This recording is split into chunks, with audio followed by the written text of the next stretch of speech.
Monsoon clouds were piling like slow caravans above Karachi when the workday ended, tinting the city in bruise-coloured light. Traffic horns tugged at one another's sleeves, impatient to get home before the sky burst. Down on Chundrigar Road, a warm, fragrant wind slid between the Stock Exchange towers and the colonial facades, carrying with it the faintest echo of a Karwal's harmonium. Nobody seemed to notice the invisible current. Nobody except the rickshaw drivers who unfurled their patched linen sails the moment they felt syllables graze the air. The cloth was covered in calligraphy. Hafiz, Bulleh Shah, Shab Abdul Latif. The sails ballooned, three-wheeled chassis lifted on an updraft of verse and skimmed a foot above the tarmac. Every evening, the same miracle occurred, as though the city's arteries had decided that petrol was vulgar when poetry was plentiful. Amina Ahmed watched the spectacle from the sidewalk, stunned, because just an hour earlier she'd been in a conference room of stainless steel and tempered glass 40 stories up, negotiating a merger that would swallow 500 livelihoods without so much as a belch. She was senior counsel for a Factel, an upstart telecom attracted to Karachi's restless youth. At 32, she had the resume, the suits shipped from London, and an apartment in Dolmen City Mall's newest tower. What she did not have, what she realized with a pang bordering on panic, was her voice. It had vanished the instant she signed the evening's documents, specifically a clause that read, in bland legalese, "The parties shall, from this moment, be enjoined from public or private speech prejudicial to a Factel's interests, the efficacy of which shall not be confined to symbolic interpretation." Her CEO chuckled when the outside counsel proposed the wording. "Sounds ominous, but airtight," he said. Amina, eager not to appear sentimental, flourished her fountain pen. The nib kissed the paper. A mute bell rang in her skull. When she tried to respond to a junior associate's joke, no sound emerged, only a whisper like moth wings that disintegrated before reaching her lips. She coughed twice and excused herself. Everyone assumed fatigue. Outside, on the pavement that smelled of wet dust and diesel, she tested her voice against the air. Nothing.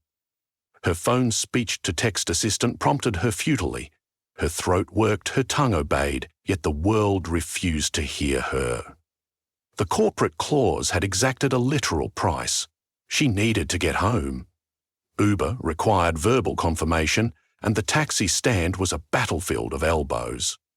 Then she remembered the rickshaws that, according to office legend, sailed on nart and nonsense. 2 of them now cruised above the rush-hour gridlock, sun-faded canvas snapping like impatient kites. Amina raised a timid hand. The nearer driver tapped his brake. The vehicle dipped to curb level with a hushed sigh, tyres never quite touching ground. He was an elderly man with henna-bright beard and a lime-green turban, beads clicking on his steering handle. Tiny brass cymbals hung from the rearview mirror, ringing whenever the wind shifted. "Man, your destination?" he asked in gentle Urdu. Amina opened her mouth. Only silence walked out. She pointed toward the sea toward Clifton, where her apartment overlooked the black expanse of evening waves. The driver squinted. "A gesture is but half a sentence. These wheels won't move without completion, and completion requires kafi, ghazal, or at least one honest line. That's the meter the wind understands." She frowned, then shrugged apologetically. "Ah," he said, sympathetic. "Lost your tongue to some contract, did you? Happens. They write constrictors in those glass towers. But Karachi is kind to borrowers. Supply a verse and we'll be airborne." He produced a slim notebook filled with dog-eared stanzas, offering it the way a shopkeeper offers credit. She leafed through pages alive with ink swirls. Bullah's lament, Iqbal's thunder, Parveen Shakir's rose-scented pleas. A small tremor of longing ran through her. She had adored poetry in college before law crushed that softness. She traced a couplet from Shah Abdul Latif. "Your absence is the desert, my longing, the caravan. But pointing to poetry wasn't the same as giving voice to it. She placed a palm on her throat, shook her head. The driver, he introduced himself as Baba Yusuf, clicked his tongue. Words seem locked. No matter. Unlocking is half my trade. Route to Clifton has 3 shrines. Each will lend syllables if you know how to bow properly. We'll begin at Abdullah Shah Ghazi. Deal? Amina nodded vigorously. The rickshaw nudged forward. Sails caught a gush of monsoon breath swirling off the Arabian Sea, and the chassis lifted, dancing above brake lights. Below, commuters gawked, but did not protest. Karachi had long ago accepted the coexistence of chaos and miracle. They skimmed over Sadar's neon, arrived at the hillock where Abdullah Shah Ghazi, patron, saint of the city and guardian against cyclones, reposed behind emerald tiles. The courtyard pulsed with pilgrims, incense, and pigeons threading the same currents. Kawalai singers sat cross-legged on a rug, tabla thumping like a second heartbeat for the city. Baba Yusuf parked by pressing 2 fingers against a verse embroidered on his sail. The cloth folded obediently. You must gather breath here, he advised. Even silent mouths can sip. Amina climbed the stairs. She felt unsteady, as if the contract-induced silence also thinned her blood. Near the door, she knelt beside a girl clinking bangles against the silver railings. The girl offered rose petals. Amina accepted, scattering them across the saint's green marble tomb. Closing her eyes, she listened. Kawal sang of Medina lanterns and ocean miracles, their chorus weaving through her bones. She tried to mouth the refrain. Still nothing. A wizened singer noticed her distress. He held out a microphone like an open palm. Didi, sing one phrase with us. Saint loves borrowed voices. She gestured helplessly, touched fingers to lips. The singer nodded, understanding blooming. He removed from his pocket a folded scrap of parchment and pressed it into her hand.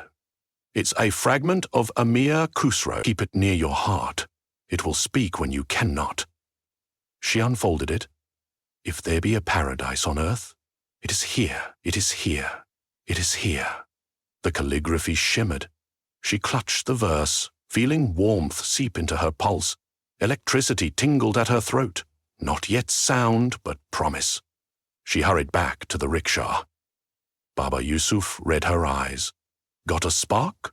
Good. Let's sail till the next pause. They lurched skyward. Elphinstone Street unspooled beneath them, a river of headlamps. The first droplets of rain began, yet the verses forming the rickshaw's sail repelled water as though ink, secure in its devotion, admitted no dilution. Halfway to Burns Road, the wind faltered, and the vehicle drifted downward, scraping the roof of an overcrowded bus. Baba clicked his tongue. Khusro got us this far. Need fresher gusts. They landed outside the food street's glowing signboards. Smell of nihari, halim, jalebi twined through the drizzle. A calligrapher sat under a plastic awning, painting names on grain of rice pendants. She used a brush so fine it quivered at every heartbeat. Amina approached. The woman looked up, eyes sharpened by curl and curiosity. Signature? Lover's initials? Amina shook her head, pointed to her mute mouth, then mimed a sailing rickshaw, hands fluttering like canvas. Ah, the calligrapher chuckled. You run on kalam. How many letters short? Amina spread 3 fingers. The woman dipped her brush, swept 7 strokes on a ribbon of tissue, and handed it over. Faiz Sahib, minimal but mighty. Amina read, Speak, for your lips are free. She gasped, an actual soundless gasp that nonetheless made her ears ring. The bold black letters seemed to loosen shackles around her vocal cords. She thanked the calligrapher with a deep bow and tucked the tissue beside Khusro's fragment. Back in the rickshaw, Baba grinned. Faiz's high-octane fuel. With a flick of wrist, he realigned the sail.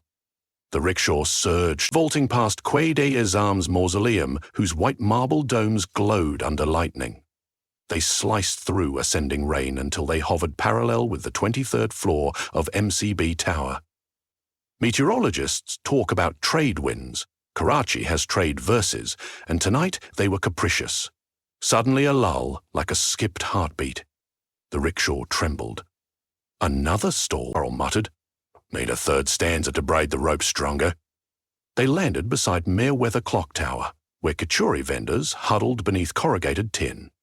At the base of the Gothic spire, a ring of street children performed impromptu theatre for coins, reciting parodies of government slogans. Their ringleader, a skinny boy wearing a shirt sewn from 3 different shirts, declaimed lines with operatic flourish. My stomach is the ballot box. Feed it if you want to vote. The crowd laughed, tossed rupees. Amina knelt, wrote on her phone's note app, Need a verse to cross the sea air home.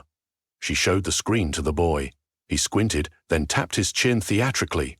Home? Huh? Take this. And without hesitation he spoke. Show me the way to my own heart. I have been a refugee in its streets too long. He shrugged. I made it up just now. Keep it. She typed it quickly, then pointed at him, mouthing, Are you sure? He winked. Rain had begun to soak his makeshift shirt, yet he looked incandescent. She repeated the line in her mind. Something clicked, an inner lock turning. Amina stepped back to the rickshaw, the verse echoing in her bloodstream. Baba Yusuf must have sensed the resonance, for he merely saluted the boy and angled the sail into the monsoon's screaming corridor. They rose fast, wind yanking tears from Amina's eyes. Below, the city became a calligraphic ledger of sodium lights, smudged yet legible, the 3 verses inside her Khusro's wonder. Faiza's defiance, the street child's yearning, merged like tributaries. She felt them twist up her esophagus. Without intending, she opened her mouth. Sound blossomed. Not a whisper, but a clean, bell-toned declaration. If there be a paradise on earth, it is here, it is here, it is here. Speak, for your lips are free. Show me the way to my own heart. I have been a refugee in its streets too long. Each line layered upon the next, forming a braid strong enough to catch the monsoon and steer it. The rickshaw shot forward, outrunning even the thunderheads. Baba laughed, a sound like goatskin drums. Mashallah, you've built a sail no tycoon can furl. They skimmed above Clifton's billboards advertising condominiums she herself had helped zone. Beneath them, grey waves smashed against Sea View Promenade. From this vantage, she saw Karachi not as gridlock, but as calligraphy alleys, curling like Dal and Haruf Alif, Lam, Mim. She wondered why she had ever thought contracts more permanent than couplets. The rickshaw gently descended on the roof of her apartment building, parking beside a satellite dish blinking red. Rain had ceased. The sky smelt rinsed. She turned to Baba, gratitude flooding her newly resurrected vocal cords. How much do I owe you? He tapped the dashboard. Verse is its own currency, but a warning. The clause you signed will tighten again if you hoard your voice. Feed what you borrowed forward, or forfeit it. She promised, pressing right hand over heart. Then she asked, Who are you really? Baba Yusuf's eyes crinkled. Only a ferryman. The saints excel. I catch their breath. Good night, Butty. The rickshaw lifted, sails filling with lines she could almost hear, Rumi maybe, or Satchel Samast, before dwindling into star-washed sky. Amina went downstairs. The lobby guard offered a rainy night smile. She replied, savouring each syllable. In her flat, she dried her hair, made tea, and reread the merger documents emailed for her final review. She saw now how each paragraph silenced someone. Laid-off workers, subsumed developers, restless customers. The contract's poison did not end with her voice. It radiated outward. At dawn, instead of emailing approvals, she printed every page and scrawled across the header, "The clause is void, voice is inalienable." She slipped the bundle into her briefcase and drove to headquarters. The elevator smelled of carpet glue. 40 floors up, executives waited around the same lucite table. They rose when she entered. Confident she would deliver legal anesthesia, she did deliver, just not the type they ordered. She placed the documents on the table, opened her now irrevelable mouth, and declaimed the braided poem. Her voice filled the boardroom, elastic and undeniable. Ceiling lights flickered. A decorative glass wall trembled, then cracked from corner to corner with a sound exactly like a gavel. Silence followed true. Startled silence, not the contractual counterfeit. Somebody exhaled an oath. Somebody else whispered, "What now?" Amina smiled, steady. "Now," she said, "we rethink the cost of our clauses, starting with severance, with non-disparagement, with the idea that speech is property." Each word felt like wind pushing open a sail. Whether they would fire her, she did not know. In that moment, it hardly mattered. She had tasted a horizon larger than any glass tower. Later, outside the lobby, she found a rickshaw waiting for no one in particular. Its sail glimmered with fresh ink lines she hadn't yet read. The driver nodded as if expecting her. She stepped closer, ready to pay forward the breath she had borrowed, ready to keep the winds of poetry alive in the city that had taught her how to speak again.